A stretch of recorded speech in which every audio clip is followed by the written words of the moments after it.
meeting is being recorded. Okay, so sorry about that. We did have a little bit of a technical difficulty. My screen refused to share it. So it's going to be on Reem's screen, and then I'm going to kind of refer back and forth. So who do we have on right now? If you could just kind of introduce yourself a little bit. I'm Heather Jorris, and I live in Texas and have lived in the Woodlands for about almost 10 years now, and have done the IRONMAN Texas, I think maybe 7 or 8 times. So very familiar with the course and the changes and that kind of thing. So we are happy to have it back here in Texas. But yeah, if you can just give me a little bit, just kind of tell me who's on there and if you're doing the race or not. And then I'll get going and at the end, hopefully answer a lot of your questions. So if you could just kind of, chime in and introduce yourself, that'd be great. Heather, it's Russet I'm on. Heather, you're my coach, but I thought, you know what, I've done this race a couple of times, but it never hurts to hear a little bit more about the course. So I'm happy to be on and learn some ins and outs. Awesome too. And if you have anything to add, because I know you've done it quite a bit of times as well. So it's, Sure. That's always welcome. Hi, Heather. This is Kathy. Russet is my coach. I've done Texas, I guess it must have been 2019. And love the course. However, I would love to hear what you have for any insights as to not get into the washing machine that is part of the swim. Yep. Sure. Well, we're lucky it's fresh water. It's not an ocean, so it won't be too bad. No, but there was a portion that I remember literally as a washing machine. And just because of, I think, the literal small area of people. Yeah. Anyways. Yeah, it is a kind of a close, but now that it's a rolling start, and I'll get into that, it's a lot better than it was in the past. So great. Thank you. Yeah. Sure. A few other people. Hi, Well, Marcy Brown here. Dawn is my coach, and this will be my 4th time doing Texas, but every time we've done Texas, it's been a different course. 2015, 2016, and 2018. So this will be my 2nd time on the Fun Party on the Hardy course. I'm really excited to hear about what you have to say. Okay, great. So you did it on the old course too. That's good to know. Yes, that was our first year, was 2015. So, and always looking for good advice. Okay, well, good. Anytime you come to one of these, you pick up stuff, whether you've done it a bunch of times or not. So it's always a good idea. I'm just going to go get started. And the way I'm going to organize this is get right into the course and then tips. So we'll start out with talking about the swim course. So your swim course, it's Lake Woodlands, and I'm going to show you a map here. If we can go to the map first, and I'll kind of talk about it a little bit as we're going to that map. You can zoom in if you'd like. So it's one loop in Lake Woodlands. And that's kind of the map that you're going to get right here. At the start, you'll have about a 15-minute walk to get there. So the transition's at a different area than the start is. I typically get somebody to drive me there. It's not congested traffic-wise. You can park, you can walk over there, but if you can, get somebody to drive you over there or hop in a car to get a ride. Even though it's one loop, there's 3 different sections that it's really good to break up. You'll get in and you'll have about, I want to say, I remember the first year they did it this way with the rolling start. It took almost an hour to get people lined up. Last time in 2019, it was really smooth and they did a really good job getting everybody in quickly. They typically have white signs that will tell you the different seating areas. So you'll go ahead and get in where you think you're going to be. The course, it's like Kathy said, it's kind of narrow, but because it's not, they're only going to let 2 or 3 people in it at a time. They kind of hit a button, you go, and then the 3 people come up and the next person goes and the 3 people come up, the next one. As soon as you go over that timing chip is when you'll start in the water. So definitely seed yourself right. The water is kind of gross. It's murky. If you put your hand in front of your face, you can't really see it. So that's how murky it is. Just, It's beautiful outside there. So just, just going into it, knowing that there's not a lot of stuff that's floating around. So that's not going to make it worse either. You're going to go right when you get in. The beauty of this course, if you can see on that map, is you've always got shoreline very close to you. So even if you're a more advanced swimmer and you're quite comfortable in open water, it's always nice to know that the shoreline's right there and you're not just going into the middle of nowhere. So what you'll do is you're going to jump off that dock, or they'll just kind of have you step off the dock. You're going to go straight down, all the way down into kind of the end of the lake is what you'll do. And then you'll do a turn right around. There's like one buoy. It's a bit of a tight turn there. And then you're going to come back. And then the part that people think that they're done, they went all the way out, they came all the way back. Then you go into this canal section of the lake. And that canal section that's the narrow part of the lake when you turn into there. But at that point, kind of people are spread out a little bit more. You still have about another 1,500, maybe like 1,300 yards or so to go once you get in there. So it can be a little deceiving. It's like you think that you're just about done, but it's a lot farther than you think once you turn in there. So then you turn into there. And again, you've got at one side, you've got land that you could always jump onto or stand up if you needed to. The other side is like a kind of a retaining wall that it's easy to hop out of. It's really spectator friendly. You'll see people walking along the edge there when they're going.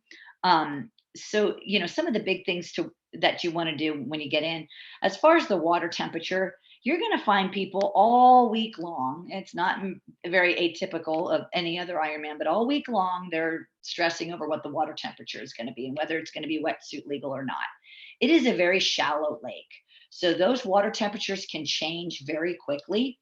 For instance, the other day we had on Wednesday, it was 95 degrees here and the humidity was off the chart. Last night, it was about 45 degrees here, and we kind of had a little cold snap the last couple of days. So this water temperature in these shallow lakes is probably around 70 right now. I don't foresee it in the next 2 weeks getting to the point where it's not going to be wetsuit legal. But again, if we have a few hot days, it doesn't take long, a few hot days, and it can get really warm. So my advice is always show up prepared to do both and don't stress about it the week before. You will not know till about 5 o'clock the morning of the race. So, just kind of getting used to that. Just bring your wetsuit, obviously. Bring your speed suit. I've had to tell people that I'm coaching. They're like, well, I don't have one. I'm like, well, you better get one, because you definitely want to be prepared for both, and you don't want to have to go in your kit, swim in your kit last minute. So, and then also some of you might want to choose to do wetsuit, whether it's wetsuit legal or not. If you do that, in the past, they've made you go to the back. And I think they're going to do that again this year. So it's not a super technical course in that there's a lot of choppiness and murkiness.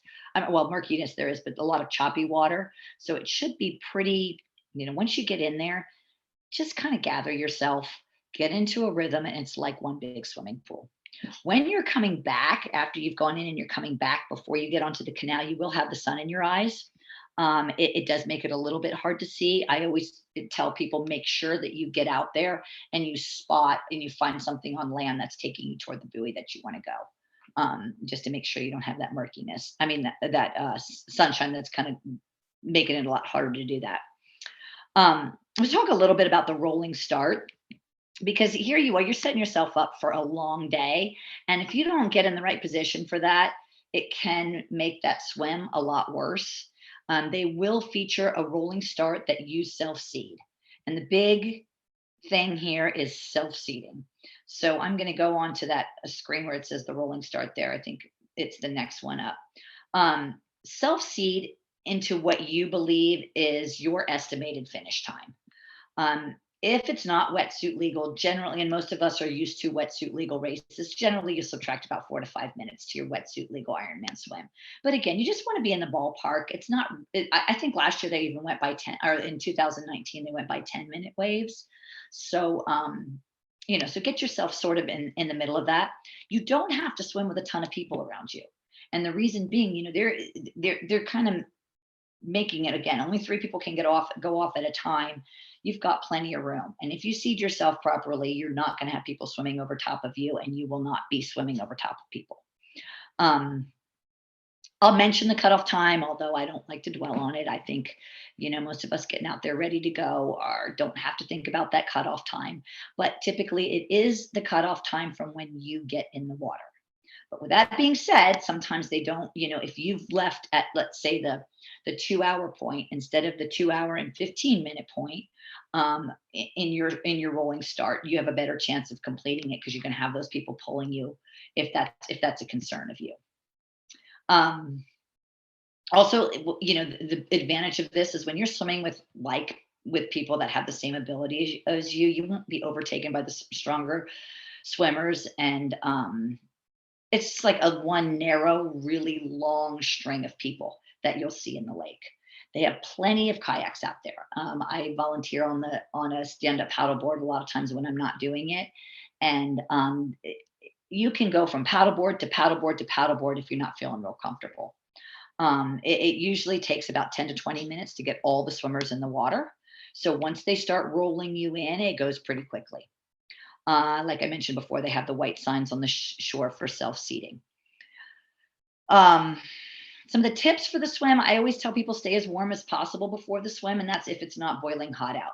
If it's a little chilly that morning, let's say it's 60, for here, chilly is like 60, under 60, 65, something like that. Put your wetsuit, just kind of put it to the bottom, keep something warm on. Keep not overly warm to the point where you're sweating, but keep yourself warm. You don't want to be shivering before you start your race. Seed yourself correctly. I've said that before. This eliminates that mass start, which they used to have in Texas, which was kind of it being as narrow as it was very, very difficult to do, because we had everybody crammed in there, and you had to go out so hard in order to get yourself a spot. But now you've got a lot more space. They typically have the buoys 100 meters apart, and they'll set them up that morning. I don't know if they're going to have them completely set up when they do the swim. They have like a practice swim the day before. I don't think they'll have them completely set up, but you can go out there and look at it. And I'll talk about that in a little bit too. If you do panic, go to a kayak. There's kayaks, plenty of kayaks. You just go along a kayak, go to the next kayak or the stand-up paddleboard and go to the next one.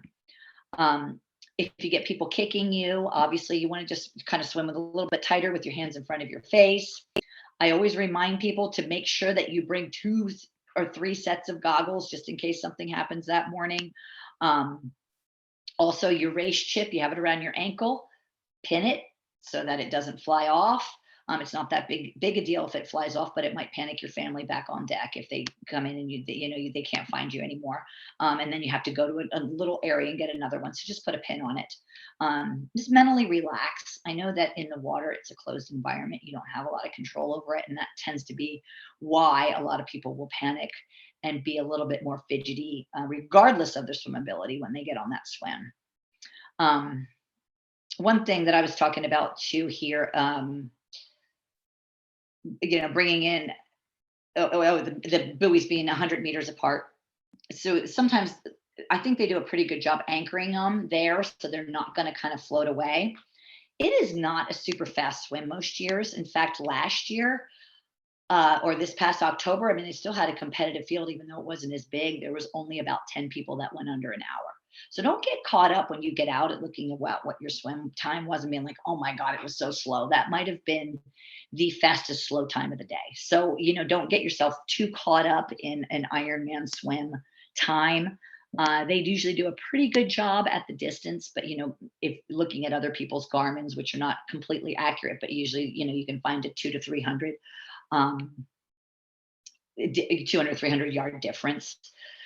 It's usually pretty close. You can't get off course that bad here. The only thing is when you turn into that canal area where it narrows, you don't want to take a really, really wide turn into there. You'd rather take it hugging the shoreline. You don't have to go around that buoy in order to turn into there. You can kind of cut it just to go into that area. And I would highly recommend that because it's quite a bit further to go out to the buoy and then turn, if that makes sense. Also, I was talking to one of my athletes earlier today, and we were talking about online, they've got all the information. And under swim, I thought it was very interesting this year. It says race contingency and how to drop down. Obviously, there's nothing on it, but as with any triathlon, just be prepared if they have to make some type of race contingency a couple days before or even race morning, and don't let it ruin your day. Just go with it. Everybody else out there has to do the same thing. And I'll bring up an example is I think it was 2017, like 3 days before, they did a bacterial level check in that lake and the levels were too high in the canal area. So they had to cut out that whole area in the canal and then change the transition zone. This was like 3 days before the race.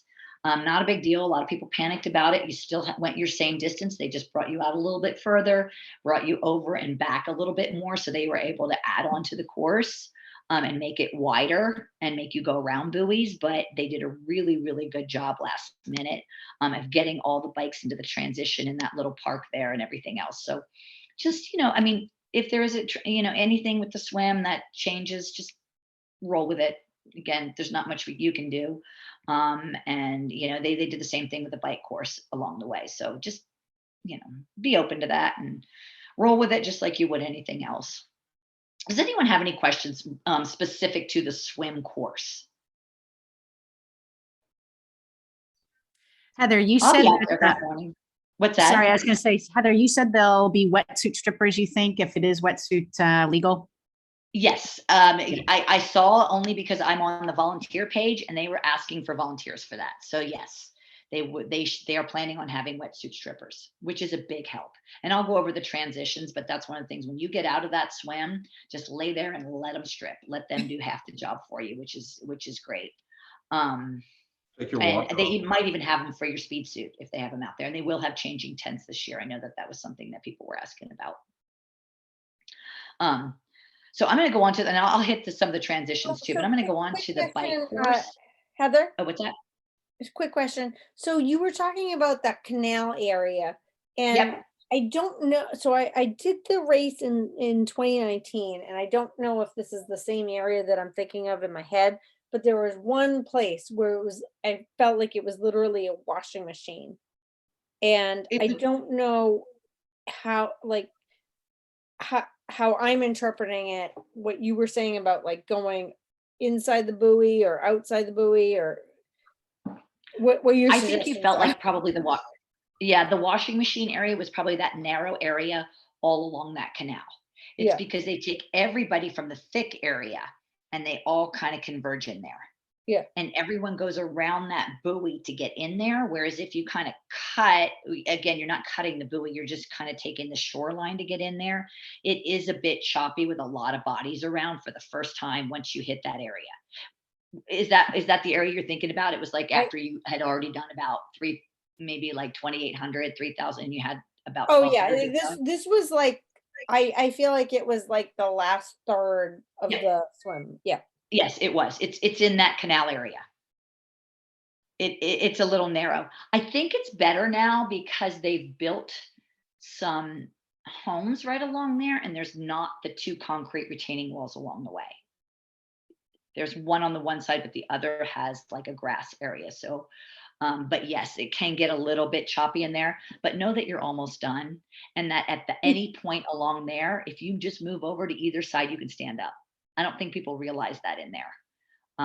But yes, that's where it can kind of feel like you just have a bodies and a lot of choppiness. It's like here you've been going for, like 2/3 of the race, you have a third left, and all of a sudden it's crowded. So yeah, if you're prepared for that. That's a good point though, Kathy, because yeah, it all of a sudden you go, well, I didn't think this was a crowded swim, and then everybody's converging into there. Yeah. Thank you, Heather. Yeah. Yeah. And then when you get out, very, it's kind of the same thing. But yeah. yeah. All right.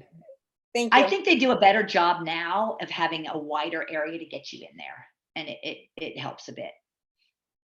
Plus the rolling start. So okay, so I'm gonna talk about the bike course. So the bike course is pretty flat.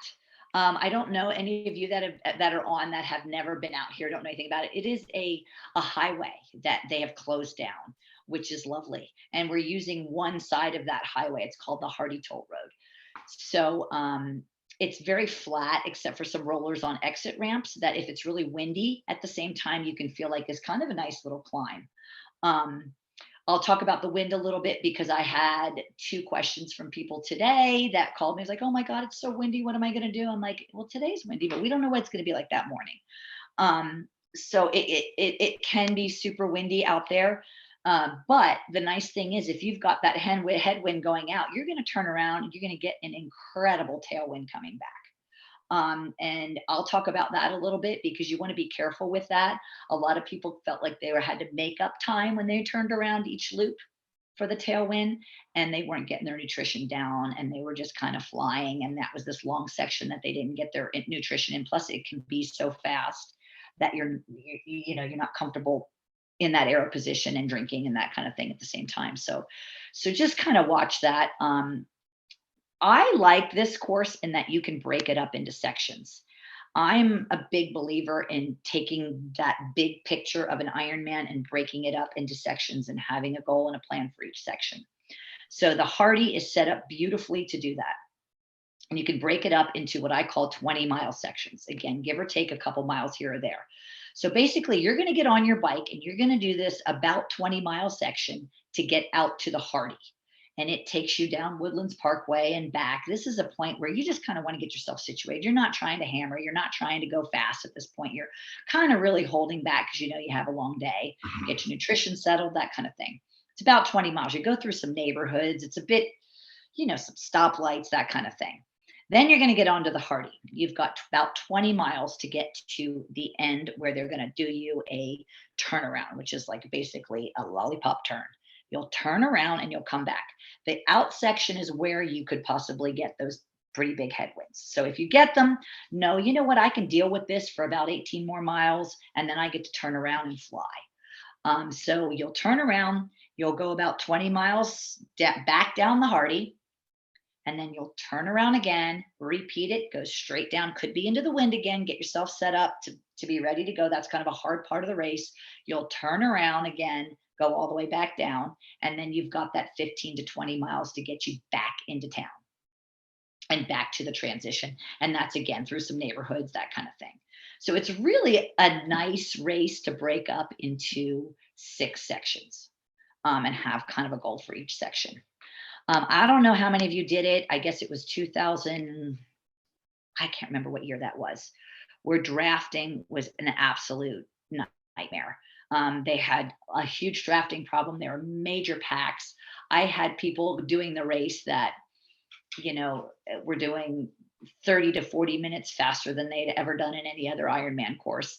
They didn't realize they were drafting, but it was just so many packs and they weren't able to break them up because the way they set it up, it was a little bit unsafe. They had a lot of accidents because they didn't plan for these big rivets in the road, and people would try to get out of drafting packs and their wheels would get caught. It was an absolute disaster. But anyway, that was taken care of. I went into it in 2019 with just a lot of trepidation about that kind of thing happening again. And they did a really, really good job of making it safe. They had the aid stations over top of those rivets. So it wasn't like your bike could even get over there. They had spaced it out more so that there was room for the aid stations as well as, the people on the bike. And then they were very, very strict about the drafting. I mean, they were breaking up packs left and right. Nobody was forming packs. And again, in people's defense, back in that year the first year it was on there, a lot of them didn't have a choice but to sit in a pack to be safe. So it was a little scary, but just it had a lot of bad publicity that year. And like I said, I noted that they did a really good job. But my advice to you is if you see drafting, you see a pack coming by, you get yourself out of it. Don't get caught up in it. Don't let it upset you. Let the course marshals do their job, because they they'll be on it and they'll do a pretty good job. So here's the bike course. Again, you can look at it and break it up if you go online. I don't know. I usually take, for my athletes, I'll give them a plan for each of those 20-mile sections of what to think about. You can even break them up even more into 10-mile sections. It makes it a little bit more doable, what you're going to eat then, that kind of thing. So just, take a look at that. It's pretty self-explanatory. Again, you can't get lost. it's a nice course. It's boring. I will say that it's not pretty like that other one, but you know, if you just kind of want to sit down and arrow, stay in arrow as much as you can and go out and back, it's a nice fast course. I'm going to talk about wheels and tires because I just, you know, everybody always has questions about this, and it should be something that you've already taken care of in your training, but you still have you know, some doubts about it. I've seen even really good athletes the last week go, I'm going to switch to a disc. And I'm like, if you haven't done that before, don't do it now. You know, you are allowed to have discs. It's not like in Hawaii where you can't. That's up to you, disc or not.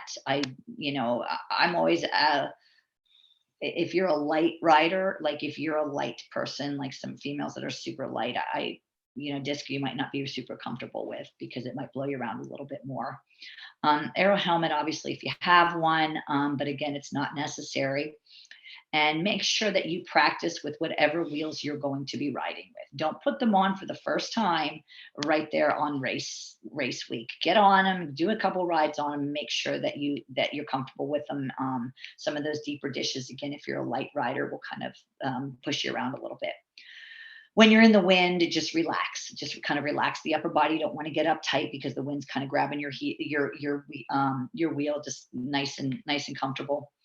It should be a pretty clean road. That being said, like there's not going to be potholes on it. We don't have those problems here in Texas that often with potholes. There shouldn't be debris out there because it's a highway that is funded. So, you know, it'll be cleaned really well. Like I said, they took care of those rivet things, but just know your surroundings. But definitely bring 2 spares and some CO2. I mean, you don't want to do all this training and then be stuck out there. You don't want to count on the sag wagon either because you don't know how long they're going to be. Always, again, check your tires and your gauges for wear and tear. Make sure you have the proper valve extenders if you have to put on a spare. I just like to remind that in any pre-race talk because some people forget about it. If you do see debris, just don't ride through it, you know, go around it. You should be able to do that. And then air your bike up to your appropriate PSI. And that I'm not going to recommend because that's something that is a personal issue for a lot of you and depends on your tires that you have as well. Anyone have any specific questions about the actual bike course?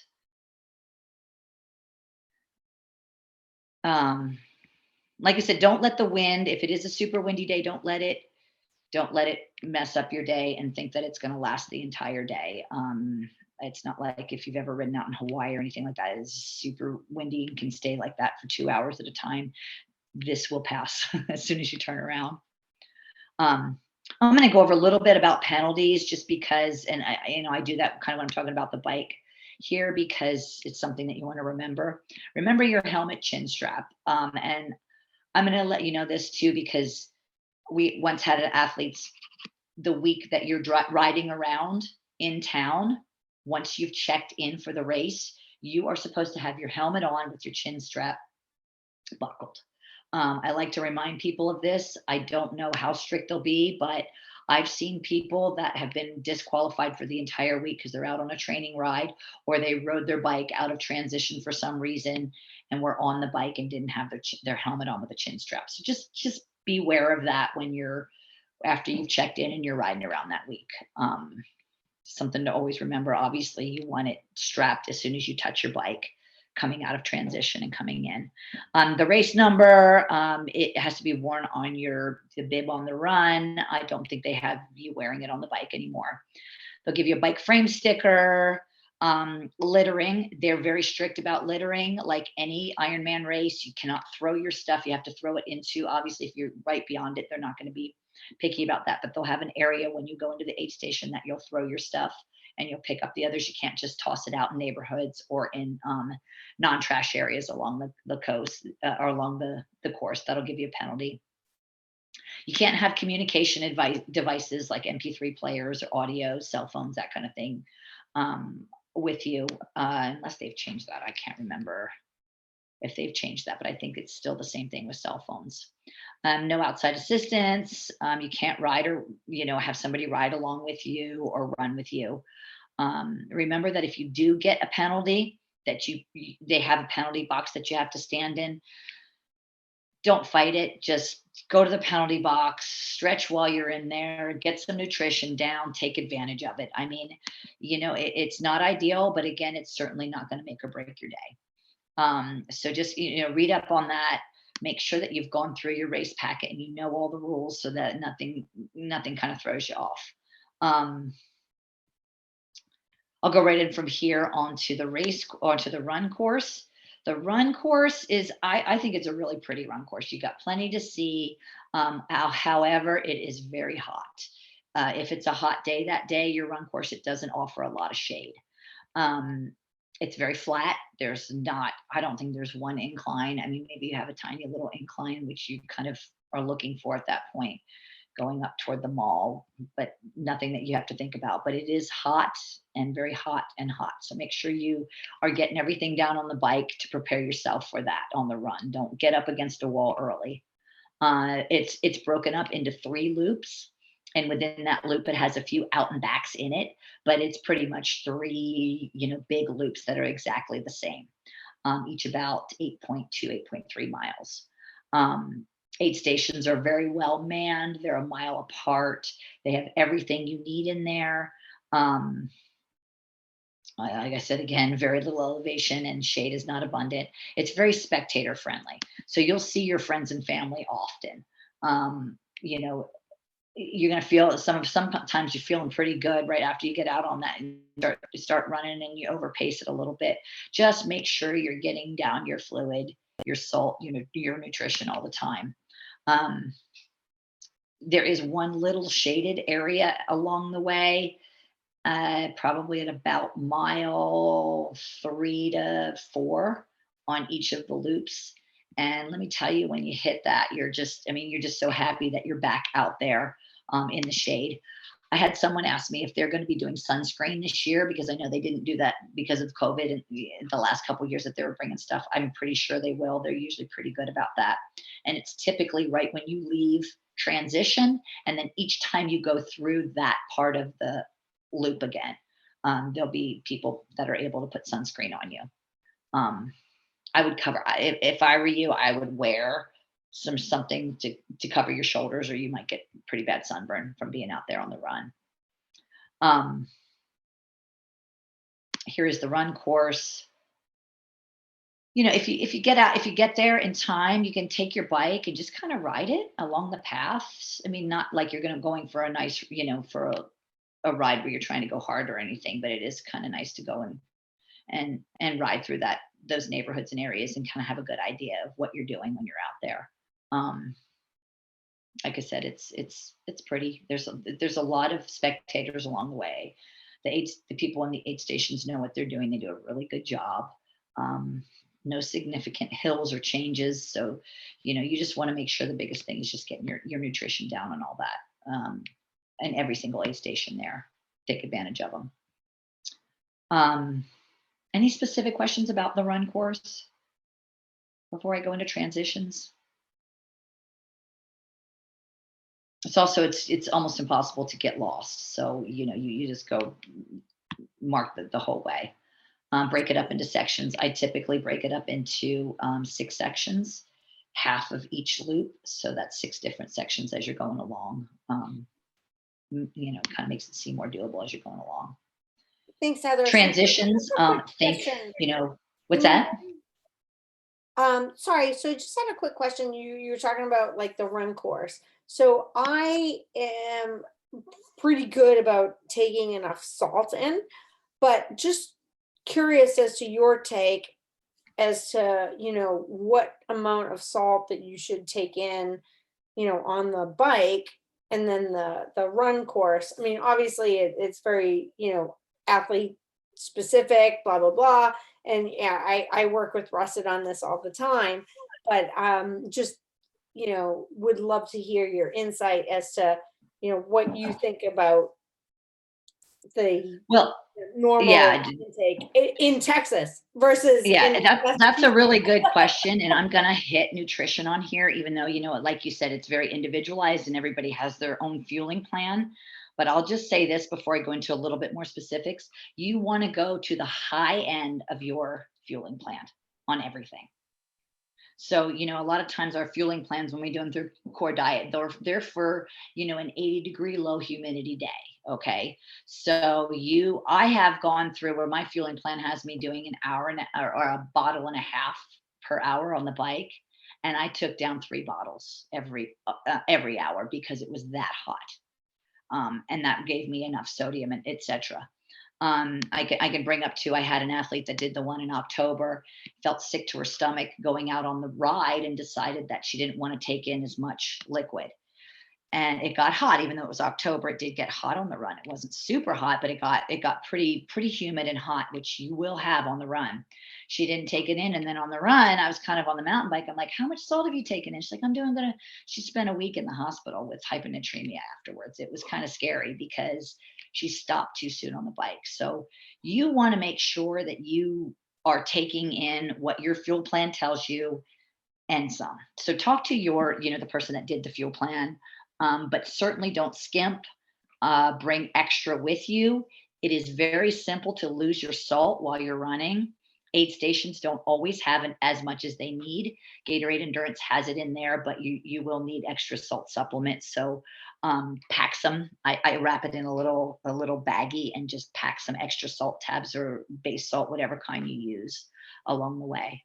But No, yeah, go to the high end of it. That sounds great. Thank you so much. And I actually plan on pre-salting. Yes, yeah, definitely. But go to the high end of your Yeah. of what you're supposed to be doing, because it is hot here, and that's what gets everybody. Yeah, it's cold here. I know. But there's nothing you can do about the climatization too much right now, but your sweat rate will figure it out real quick when you get out there. And it might be a cooler day, you never know. But just be prepared for that. Nutrition will be, and you obviously have to slow your pace down if it gets hot. Yeah. Thanks, Heather. So when you get out of your swim, you're going to go up this little ramp. It's not a super long transition, which is nice. They will have wetsuit strippers there. A lot of times you get out and you're dizzy, and it's because you've gone from that prone position to a standing upright position. Don't read too much into it that, oh my gosh, this is going to define my day because I'm dizzy getting out of the swim. It's usually because of that position change. Then you lay on the ground for a wetsuit stripper and try to get up again and feel a little bit dizzy. So, they will have changing tents. Keep your transitions simple. Keep everything right with you. Transitions are a great time to get extra nutrition down, but you don't want to spend too much time in there, or don't spend too much time in there doing things that you could be doing while you're already moving on your bike, or that you can already be doing while you've walked out onto the run. Use your resources in there. The volunteers are fantastic. Let them put the sunscreen on you. Let them take your pants off and give you your shoes and that kind of thing. It's wonderful. One thing I'll say about T2 is when you get into that tent, it's like going into a hot box. So you want to get out of there as quickly as possible. You don't want to be in there allowing that body temperature to continue to rise, because you're inside a really hot, with all this body heat around you, environment. So use it to cool down, get some ice. I always tell people to, freeze ice bottles and put it into the transition that morning before. They do let you that morning before go into your bags.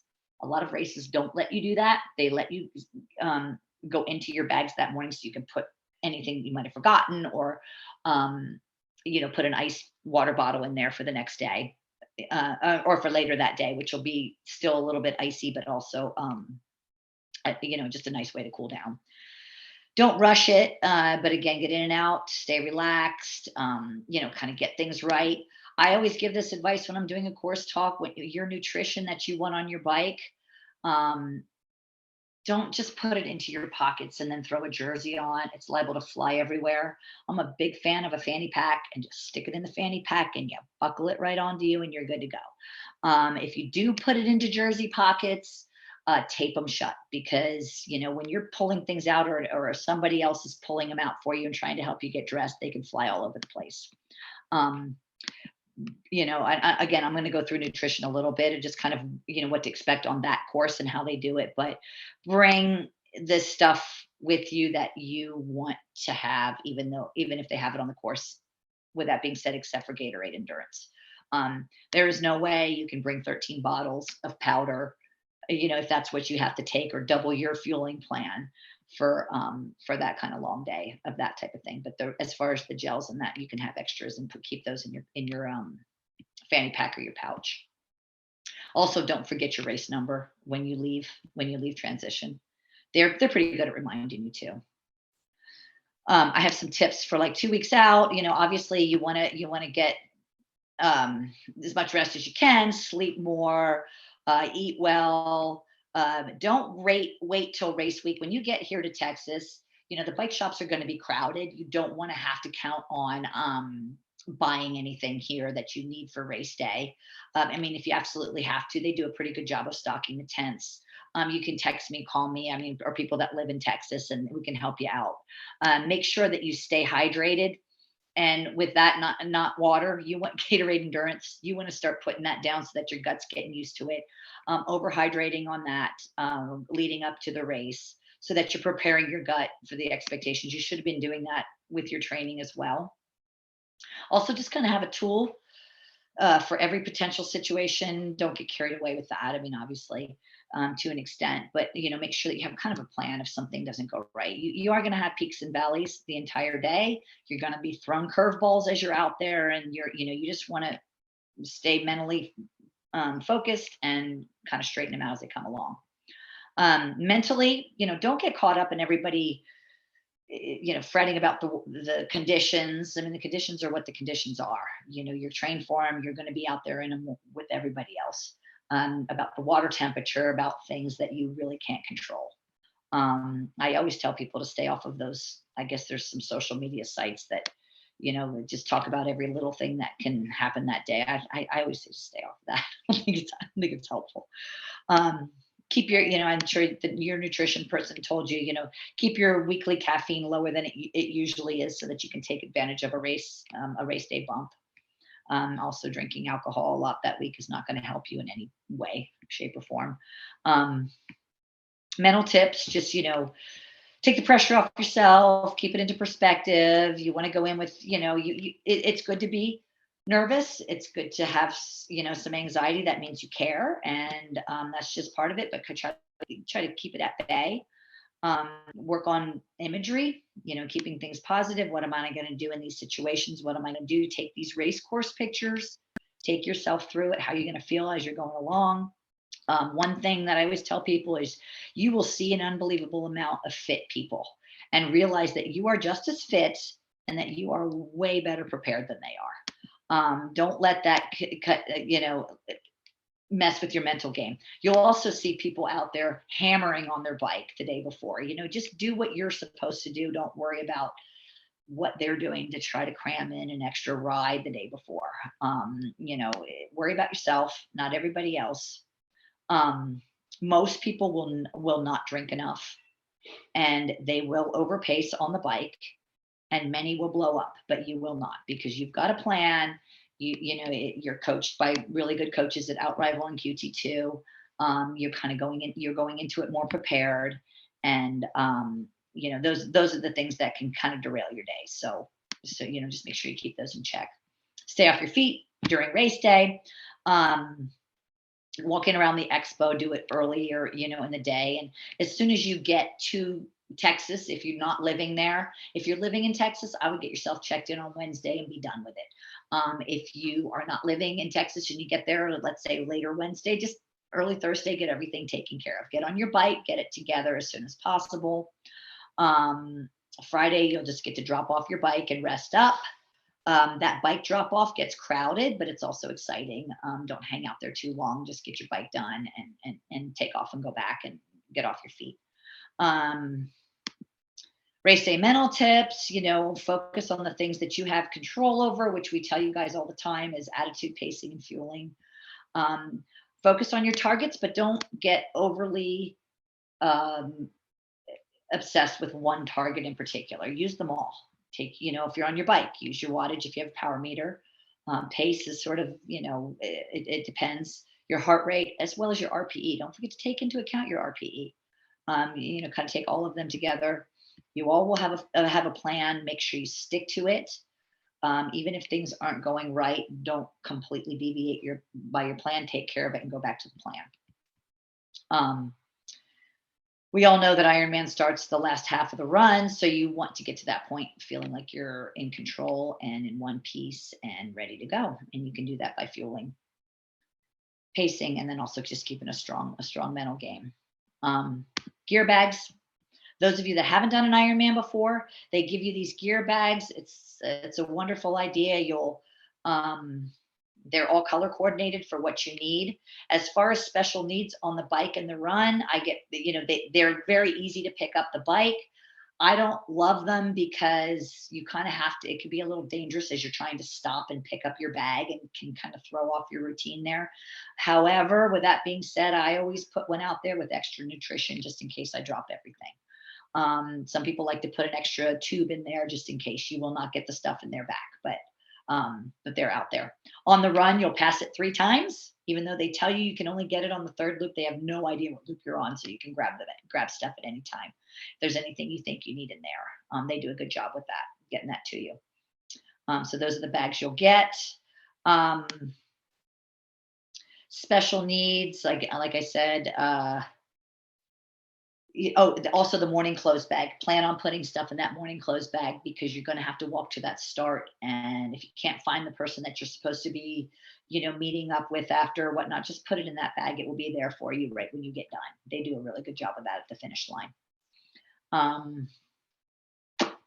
Everybody should kind of know what to put in. If you have questions about that, I can answer that at the end.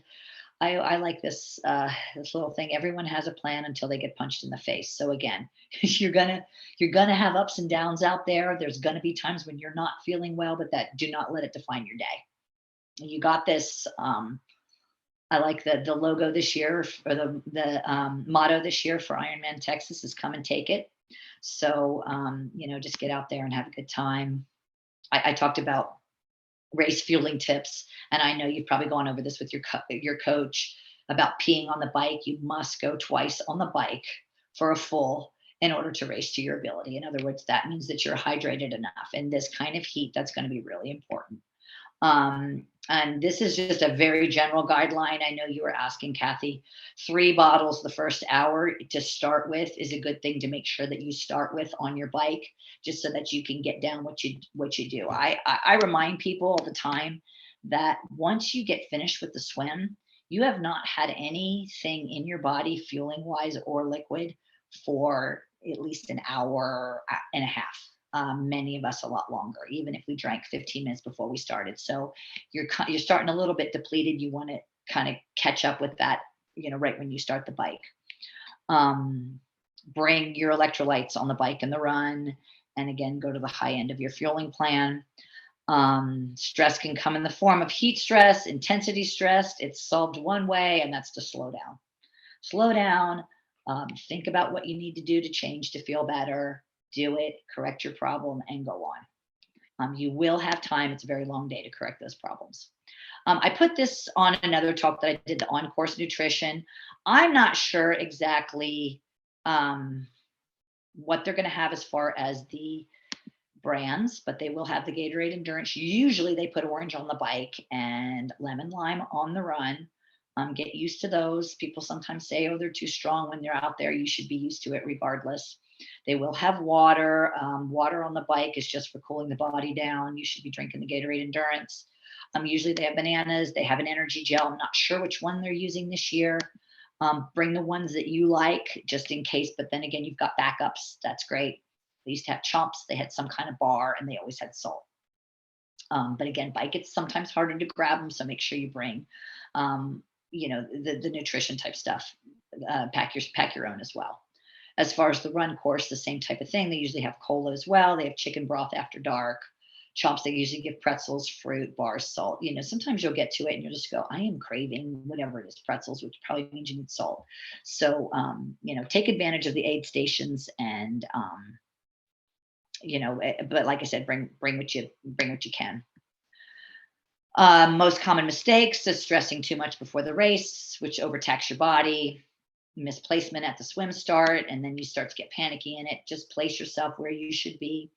Going too hard the first 10 miles of the bike is a common mistake for everybody. They're caught up in it. They feel like it's a race. You got to remember how many hours you have ahead of that. Going too hard the first few miles of the run is the same thing. Focusing on outcomes rather than execution as you're going, which means like, what place am I in when you're on the bike? Where am I? Where, you can worry about that toward the middle end of the run. Too much solid food right off the bat can make the stomach go weary. Just, you're getting in a lot of liquid, a lot of gels. Again, not taking in enough calories and sodium. Poor emotional management, getting too down. Don't be a Debbie Downer. Just keep yourself up. And also one thing is expecting it not to hurt. It will hurt, but you can get through it. You can do it. You guys have been training for a long time for this. Some of us have been training, not me included, but some of us have been training for a really long time because we weren't able to race for those couple years of COVID. And, we should just be thankful that we're back on a course again. Good luck to all of you. Have fun, stay safe. They will keep you pretty safe out there, but have a good time. I mean, this is showtime. It's what you've been training for.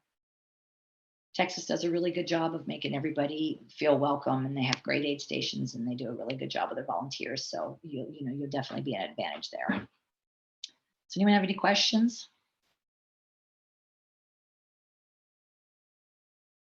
When you come out here that week, I would suggest, like I said, just, riding your bike around the run course and checking out. Oh, that's one thing to say too, that they have that pre-swim the day before. I would not recommend doing that. I would go out there and you can look at it, but that lake, the bacterial levels can be high, and they've had people that have gotten in there and gotten sick. If you get sick the day of the race, it's not going to hit you until probably the next morning. So, that's okay that during race day, but you don't want that to happen if you went to the pre-race and then you got a little bacteria or something and then you felt sick the race morning because of it. So I usually recommend, like, unless you really feel like you need to, not to do much in that day before swim, except for go out and just check it out. Anything else I can answer for you or help you out? I live here in Texas, and we've got a couple other coaches here. Should have a good group. Feel free to text me or call me, and I can help you out. Or if you need equipment in the area, that kind of thing, we'll be around.